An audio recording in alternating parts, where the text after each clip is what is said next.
Le journal. Merci de nous rejoindre sur Radio Gabon La Référence. Les titres du journal avec vous, Rokia Monémé. Au sommaire, la célébration ce 2 avril de la Journée internationale de l'autisme. L'événement est passé sous silence au Gabon, mais vous saurez tout sur l'état de la maladie dans notre pays avec Ipsia Durand, la responsable d'une fondation qui s'occupe des enfants atteints de cette pathologie.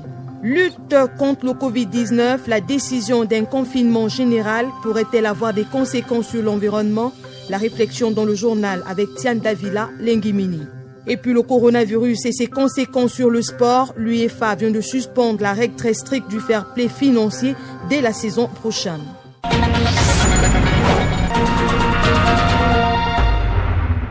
Bienvenue à tous et bon confort d'écoute. La communauté internationale a célébré ce jeudi la journée des livres pour enfants, mais l'événement est passé sous silence dans notre pays.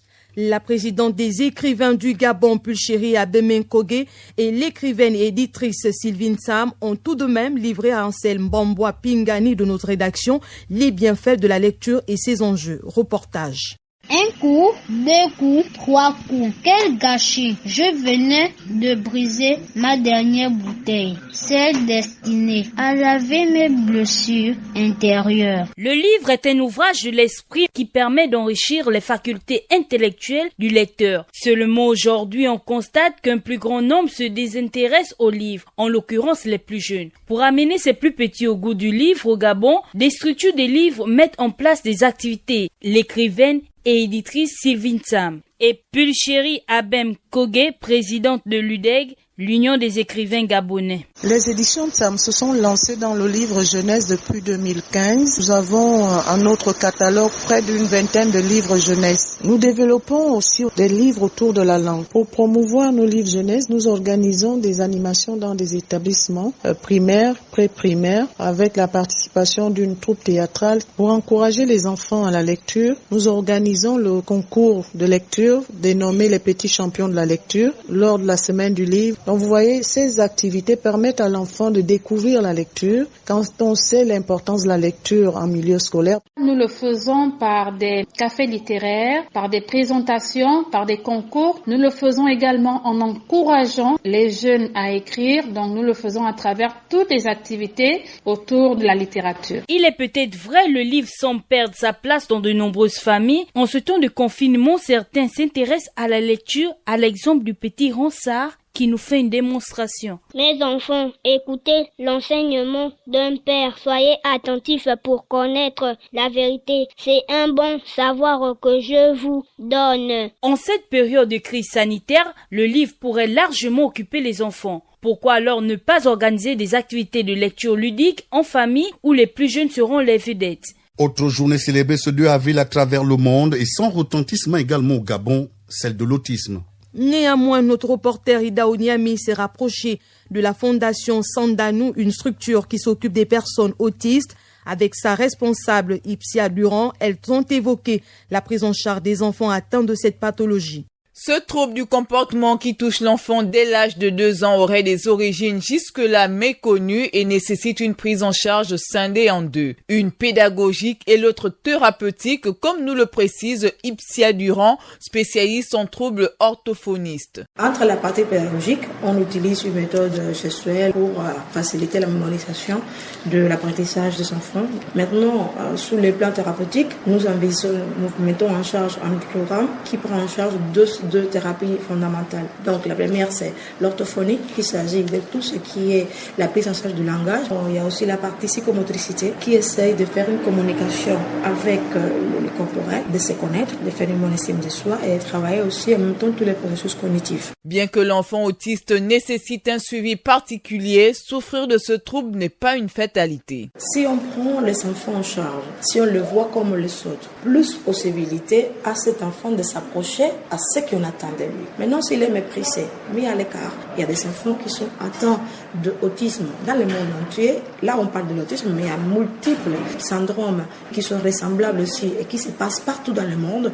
Donc, c'est vraiment pas une fatalité, c'est vraiment pas une mauvaise sort. Mais une fois que c'est arrivé, il faut peut-être essayer d'avoir une autre vision et voir qu'est-ce qu'on peut faire là maintenant que la chose est là. La famille et la société devraient jouer un rôle important dans l'intégration sociale des enfants autistes. Le saviez-vous? Il existe des gestes simples à connaître pour empêcher la propagation du coronavirus. On les appelle les gestes barrières. Quels sont-ils? Se laver fréquemment les mains avec un désinfectant à base d'alcool ou de l'eau et du savon. En cas de toux et d'éternuement, couvrez la bouche et le nez avec le coude fléchi ou un mouchoir. Jetez immédiatement le mouchoir et lavez-vous les mains. Évitez tout contact étroit avec une personne ayant de la fièvre et de la toux. Saluez sans se serrer la main. Évitez les embrassades. Nettoyez les objets et les surfaces souillées. Si vous présentez des symptômes de la grippe, fièvre, toux, éternuement, difficulté à respirer, ne vous rendez pas dans une structure sanitaire ou chez votre médecin traitant. Appelez le 1410.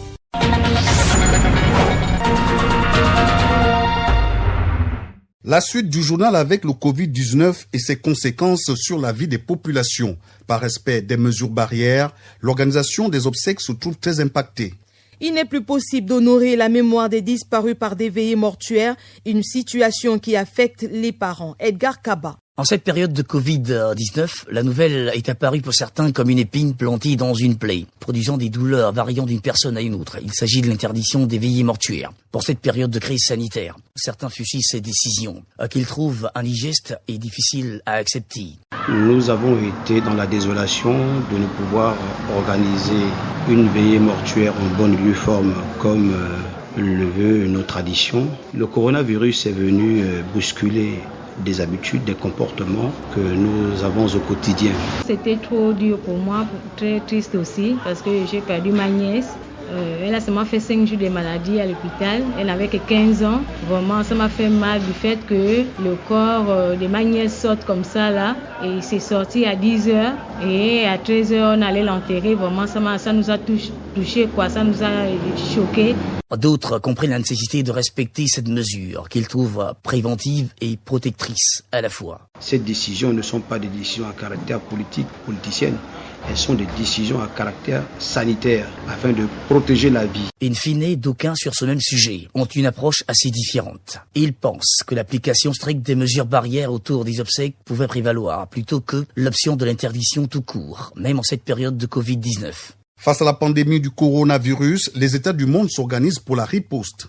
Le Gabon est-il prêt pour combattre cet ennemi invisible? L'analyse de la stratégie de riposte de notre pays est faite ici par Ahmed Ryan Nziengi. Il ne fait aucun doute que le Gabon est prêt dans la mesure du possible à faire face à la pandémie du coronavirus, au regard de la batterie de mesures préventives énoncées, soutenues par un véritable plan de contingence élaboré qui a permis de mettre en place une organisation technique opérationnelle, scientifique et économique. Dr Guy Patrick Obian, porte-parole du Comité national de riposte. Lorsque ça a été déclaré en Chine, que l'OMS a déclaré le Covid-19 comme une épidémie à portée internationale, le Gabon tout de suite a pris un certain nombre de dispositions pour élaborer un plan de contingence. Ce plan de contingence permettait de mettre en place une organisation qui est le comité de pilotage sur le plan institutionnel, dirigé par le Premier ministre, avec un comité technique qui se charge des opérations et un comité scientifique. Toute cette organisation est chapeautée par le président de la République, chef de l'État, qui, de manière régulière, s'assure de la bonne mise en œuvre de ce plan de contingence. Le pays compte une dizaine de centres hospitaliers régionaux,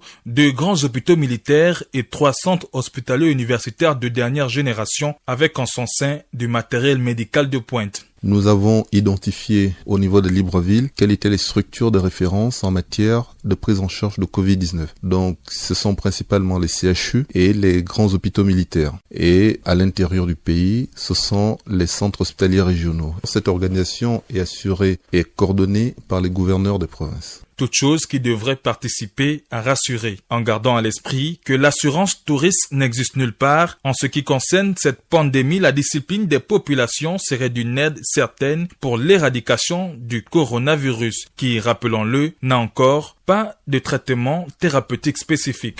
La progression du Covid-19 dans notre pays pourrait pousser l'État à décréter un confinement général de sa population. Quelles seraient les conséquences de ce confinement sur le plan environnemental? Élément de réponse avec Tiane Davila Lengimini. Le confinement consiste à maintenir une personne à domicile, l'interdisant de ce fait de fréquenter des lieux publics, Conséquence, plus d'affluence dans les rues, plus d'activités, plus de déplacements, sauf en cas de force majeure, laissant donc ainsi l'environnement souffler un bon coup, comme nous le confirme le fondateur du réseau gabonais pour l'environnement et le développement durable, Afanedou. On ne va plus dans nos activités habituelles. Les voitures circulent moins, donc moins de pollution. Les avions, les vols, tous les pays ont limité les vols. S'il n'y a pas toutes ces pollutions, la couche d'ozone va se rétablir et on pourrait avoir encore un climat normal. Ce qui signifie qu'en réalité, s'il y a un confinement total, on peut aboutir également à un rétablissement total du climat. En réalité, mais c'est question de temps. Pour cet acteur de la société civile, le confinement permettra également de rétablir notre écosystème. On peut travailler sans détruire l'environnement. Là, on est dans le développement durable avec des méthodes de reconstitution ou de reproduction. Quand on parle, par exemple, de préservation de certaines espèces, mais c'est pour cela, parce qu'on veut que les poissons se reconstituent et ensuite on peut pêcher. Dès qu'on sent que ce n'est plus bon, on arrête, ils se reconstituent. Ce sont des types de méthodes qu'il faut utiliser. Ça signifie qu'en même temps, on peut aussi travailler de manière partielle. Le confinement est totalement bénéfique pour l'environnement, mais la maladie elle-même va permettre à ce qu'il y ait un véritable changement de comportement. Il y a le côté de la santé, donc désormais on va faire attention à ce qu'on consomme.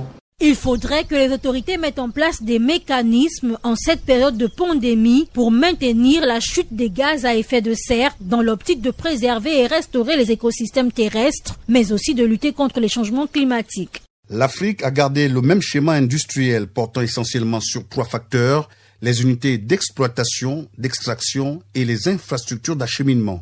L'avènement de la pandémie du Covid-19 peut-il amener les économies africaines à s'inscrire dans le changement? Issa Steve Mefan.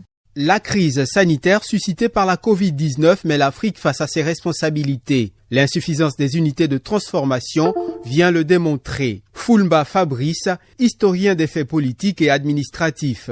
Crise sanitaire suscitée par le Covid-19 met l'Afrique face à ses responsabilités. Le constat est accablant de l'incapacité ou de l'insuffisance des unités de transformation à même de pouvoir répondre aux défis de la fabrication des kits de survie composés par exemple des masques de protection, de gants, de gel hydroalcoolique. L'Afrique dépend énormément de l'aide extérieure. Le constat, il est là. Nous dépendons encore beaucoup de l'extérieur pour ces questions-là, à savoir des masques qui viennent de Chine, et en tout cas qui viennent de l'extérieur, et on reste dans le même schéma de la dépendance de l'Afrique en général vis-à-vis de l'extérieur. Il est donc plus que temps d'assumer notre indépendance. Depuis pratiquement le 15e siècle, avec le début du commerce triangulaire, ensuite le commerce international, puis la mondialisation, force est de constater que le schéma industriel africain est le même. Il porte sur 3 éléments: les unités ou les structures industrielles d'exploitation et d'extraction, les infrastructures d'acheminement à travers la construction des routes économiques qui n'ont d'autre optique que d'acheminer les matières premières brutes vers les lieux d'évacuation que sont les ports et dans une moindre mesure les aéroports. Tout en espérant que cette crise soit une occasion de réflexion poussée, un changement de mentalité et de rigueur. Lutte contre la pandémie du coronavirus. Les maîtres spirituels gabonais, membres de l'OCTG, l'Organisation des chercheurs et tradipraticiens du Gabon, louent l'initiative du gouvernement à travers la mise en œuvre des mesures barrières face à cette maladie planétaire. Roland Sivani-Andem. Devant cette pandémie qui secoue le monde et le Gabon en particulier, les maîtres spirituels gabonais, membres de l'OCTG, Organisation des chercheurs et tradipraticiens du Gabon, appellent tous les tradipraticiens au respect des mesures édictées par le gouvernement pour lutter contre la propagation du Covid-19. Janvier Obian, président du comité de pilotage de l'Organisation des chercheurs et tradipraticiens du Gabon. Nous, maîtres spirituels, invitons les herboristes, les responsables de temples ou mbanja sur toute l'étendue du territoire national et autres établissements de soins traditionnels au respect scrupuleux des mesures gouvernementales, à plus de discipline et à tout mettre en œuvre en s'appuyant sur les révélations pour stopper net la propagation du coronavirus. Nous, maîtres spirituels gabonais, rappelons à toutes les populations vivant au Gabon que tout ce qui nous arrive ici sur le plan physique prend sa source dans le plan spirituel, parfaitement contrôlé par l'Éternel Dieu, qui donne force à tous les génies bienfaiteurs de la forêt, de l'eau, de l'air et du feu. Dans ce concept précis, nous considérons que le Covid-19 est un message fort, une plaie que notre créateur Zami Mbon, Zambia Pongo, envoie chez les êtres humains, parce que nous n'avons plus sa crainte, en prenant son nom en vain et en l'associant au dieu d'or et d'argent. L'OCTG félicite le gouvernement pour ces mesures prises. C'est l'occasion pour nous de féliciter et encourager le gouvernement pour toutes les mesures barrières prises à cet effet. Nous, maîtres spirituels gabonais, exhortons le gouvernement d'associer dans la mesure du possible les maîtres spirituels gabonais à la guerre sans merci contre cet ennemi venu d'ailleurs, de renforcer le dispositif sanitaire dans nos provinces et d'initier un plan de sauvegarde de l'économie gabonaise. Que Dieu protège le Gabon. L'Organisation des chercheurs et tradipraticiens du Gabon, dans sa quête de l'harmonie nationale, inscrit désormais cette pandémie parmi ses préoccupations majeures de l'année. À Oyem, dans le Wellington, on parle encore de la lutte contre le Covid-19. Les magistrats et greffiers viennent de bénéficier d'une formation sur les contours de la pandémie, une formation riche en enseignements, nous rapporte Firmin Elibian Mesui. C'est la salle des audiences du tribunal de première instance d'Oyem qui a servi de cadre à cette séance de formation. Initiée par le gouverneur de province, Joël Ogouma, en ses qualités de président de la coordination provinciale de veille et riposte contre le Covid-19 face aux hommes en tauge, cette sensibilisation préventive assurée par les techniciens de santé issus de la coordination générale du centre hospitalier régional d'Oyem a essentiellement porté sur les attitudes à adopter pendant cette période de confinement. Plusieurs indications ont été soulignées, entre autres les signes cliniques du Covid-19, les différents modes de contamination, de désinfection environnementale et la différence entre un cas suspect et un cas confirmé. Malgré la perméabilité de nos frontières, le procureur de la République s'est dit satisfait des informations issues de cette formation avant de lancer un message de sensibilisation collective. Rodrigo Ondomfou. Il s'agit d'une pandémie qui est internationale, qui touche tout le monde. Ce n'est pas l'affaire des gendarmes, du procureur ou de XY personnes, mais c'est l'affaire de tout le monde. Vous avez vu, la pandémie a commencé en Chine, vous avez vu la population qui a été atteinte, mais une fois le gouvernement a pris des mesures, on a demandé aux Chinois de ne plus se serrer la main, de respecter certaines précautions. Les Chinois, étant disciplinés, l'ont fait. Mais au Gabon, lorsqu'on demande aux gens de ne plus se serrer la main, de prendre certaines précautions pour éviter d'être contaminés, ils pensent que nous sommes là pour les emmerder. Regardez le couvre-feu, c'est à peine si certains respectent cela. Moi, je vois des personnes qui m'appellent à des heures rendues. Monsieur le procureur, j'ai été interpellé par telle unité. Je dis, mais enfin, pourquoi moi, procureur, je suis dans la maison, vous êtes dehors, quand bien même le couvre-feu a été décrété. Dans le jeu de questions-réponses, le chef de service provincial d'hygiène publique et assainissement est revenu sur le port abusif des gants et masques de sécurité devenus à la mode ici dans la province du Wellington. Pour sa part, il s'agit d'un vecteur de contamination. Bertrand Tou-Ekor. En ce qui concerne le port des gants, c'est réservé uniquement pour le personnel de santé, puisqu'on a déjà interdit de se serrer la main. Donc les gants ne servent à rien par rapport aux personnes physiques que nous sommes. Donc ces gants sont réservés pour le personnel de santé. Par rapport au port du bavette, la bavette, c'est lorsque vous êtes face à quelqu'un qui est contaminé. Cette formation est la première étape d'une série d'activités planifiées dans la perspective d'une meilleure surveillance endémique et le respect des mesures barrières préconisées par le gouvernement gabonais contre le Covid-19 dans la province du Wellington. En ligne d'Oyem pour Radio Gabon, la référence Firmin Elibian Mesui.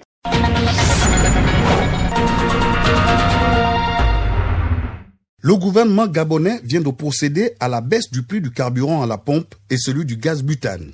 Cette baisse aura-t-elle des effets sur les prix du trajet et sur le comportement des clients habitués à ce que l'on appelle communément la mise? Élément de réponse avec Edgar Kaba.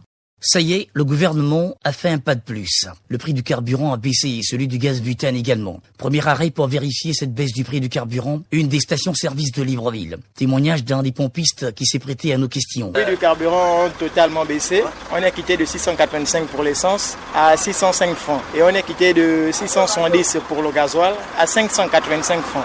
C'est juste l'essence et le gasoil qui ont chuté. Un des taximens, surpris et réjoui par cette bonne nouvelle, est prêt à changer les vieilles habitudes autour de l'augmentation des trajets. Je vais voir le tableau. Non, le tableau, regardez devant vous là. C'est maintenant 605, 585, 5250. C'est là devant vous. Ils ont baissé les prix du carburant. Tout à fait, c'est une bonne chose.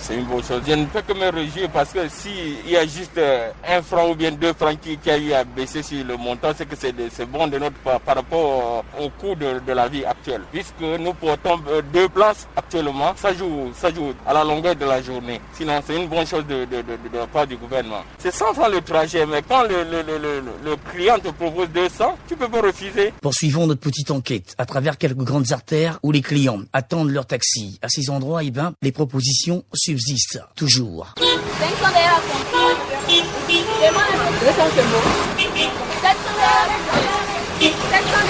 Si on propose 300, ils vont refuser. 200, ils vont refuser. Ça aussi au niveau, ça vaut de la distance aussi. Donc on fait 500 gens, c'est cadeau, ils acceptent. Mais pas chômer là. Certains pensent que cette baisse du prix du carburant et du gaz butane devrait être suivie de plus près par les autorités gabonaises habilitées à y veiller pour une application effective de cette décision salutaire. Allons à présent à la découverte d'une pépite de la sculpture. Il s'agit d'un jeune Gabonais âgé de 11 ans. Sa maîtrise de l'art de la sculpture, il l'a acquise aux côtés de son maître, lui-même sculpteur-designer à Ali Bandeng dans le 1er arrondissement. Reportage Edgar Kaba. 11 ans à peine, lui c'est Junior, accroupi derrière cette bille de Koumé désormais transformée, qu'il a réussi à sculpter à l'image de la Vierge Marie et polir. Nous l'avons surpris en plein travail. Le petit nous explique la dextérité avec laquelle il s'y est pris pour réaliser ce monument aux côtés de son mentor, Axel Mbango, sculpteur-designer. Je suis un peu de sculpter. De sculpter quoi? Sculpter Marie. On a commencé par sculpter la statue elle-même. Là maintenant on est en train de faire le nettoyage. Et ensuite on va mastiquer. Après mastiquer on va mettre la peinture. Et là elle sera levée comme l'autre. Ouais, c'est tout. C'est d'abord une bille de Koumé. D'accord. Une bille pleine. Après on débauche. Donc débaucher c'est un peu donner où se trouve la tête et où va se trouver la base quoi. Donc on commence par la tête, on forme la tête, on débauche d'abord, après on fait genre un dessin, après faire le dessin, fait sortir la tête tout avec la scie, la petite tronçonneuse. Ça c'est la robe de devant, la soutane quoi, la robe des maris, maintenant en bas sur le dos. Et en tout cas ça c'est créé par nous-mêmes. C'est un design créé par l'artiste. Des heures et des jours durant, à Ali Bandeng, au bord de la route, des groupes de gamins mettent à nu leur talent et s'attellent à sculpter leurs ouvrages devant quelques passants admiratifs de ces exploits.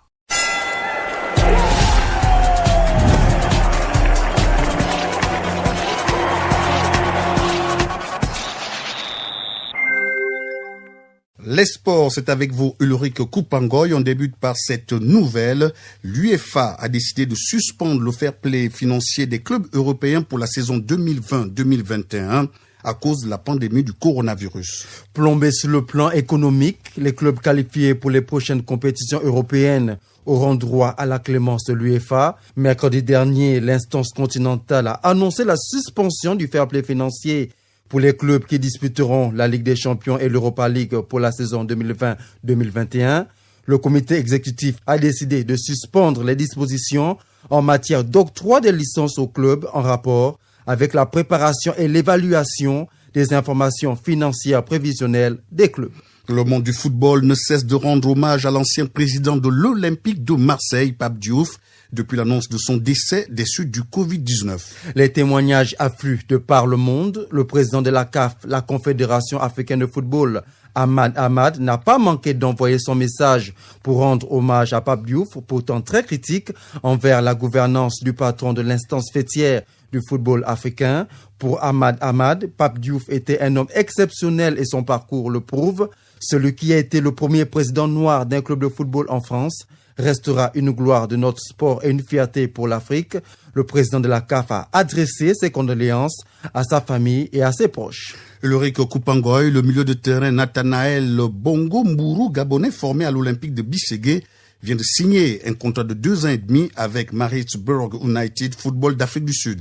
Âgé de 23 ans, le natif de Lambaréné rêve de porter le maillot de l'équipe nationale. Installé désormais dans la province du KwaZulu-Natal, le joueur gabonais a été joint au téléphone par David Magena, la Panthère. Le championnat sud-africain est un championnat qui va très très vite Et je suis en train de découvrir les différents adversaires simplement par des rencontres amicales, mais des rencontres d'une grande intensité et d'un bon niveau. Les ambitions à long terme sont de véritablement me faire une place de titulaire et après pouvoir rebondir sur le vieux continent, pouvoir rebondir sur l'Europe le plus rapidement possible. Et tout ça passe par des très bonnes performances ici en Afrique du Sud. Tout jeune Gabonais aujourd'hui rêve de porter le maillot de sa nation. Et je reste ouvert à l'équipe nationale. Mais pour l'instant, ma priorité reste vraiment le club d'abord. Pouvoir trouver une assise. Et c'est au sorti de mes performances que après je vais regarder l'équipe nationale. Abraham Olamo, le sélectionneur national des Panthères du Gabon en version cyclisme, est en attente de la signature de son contrat avec le ministre des Sports, et cela depuis son arrivée en équipe nationale. Depuis son confinement en Espagne, le sélectionneur des Panthères a refusé de signer son contrat sans l'épuration de ses 6 mois d'arriérés de salaire. Malgré cela, il reste au service du cyclisme gabonais. Il a récemment participé à la Tropicale Amissa Bongo 2020 avec le statut de directeur de l'équipe nationale gabonaise sans avoir de contrat. En attendant le remboursement de ses arriérés de salaire, l'Espagnol séjourne dans son pays pour acheter du matériel de rechange pour réparer les vélos de notre sélection nationale. Du tennis pour boucler cette page des sports, le tournoi de Grand Chelem Wimbledon, le plus prestigieux du calendrier de la discipline, n'aura pas lieu cette année en raison de la pandémie du coronavirus. L'annonce a été faite par les organisateurs du tournoi. Face à la propagation du coronavirus, le conseil administratif du Grand Chelem a décidé d'annuler l'édition 2020 prévue du 29 juin au 12 juillet. Les organisateurs du plus grand prestigieux tournoi de tennis disent avoir priorisé la santé et la sécurité des joueurs, du public et des invités. La 134e édition du tournoi de tennis Wimbledon aura finalement lieu du 28 juin au 11 juillet 2021. Madame, Monsieur, c'était l'essentiel de l'actualité. À présent, le rappel des titres. La célébration ce 2 avril de la Journée internationale de l'autisme. L'événement est passé sous silence au Gabon, mais vous avez su tout sur l'état de la maladie dans notre pays avec Ipsia Durand, la responsable d'une fondation qui s'occupe des enfants atteints de cette pathologie.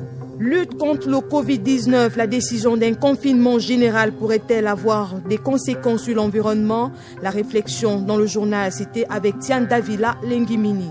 Et puis le coronavirus et ses conséquences sur le sport, l'UEFA vient de suspendre la règle très stricte du fair play financier dès la saison prochaine. Point final à cette principale édition d'information préparée par l'ensemble de la rédaction de Radio Gabon La Référence. Merci de l'avoir suivi. Merci aussi à l'équipe technique qui l'a réalisé. Je suis Pierre-Désiré Vélénam, Ulrich Koupangoy et Rokia Monémé se joignent à moi pour vous dire au revoir.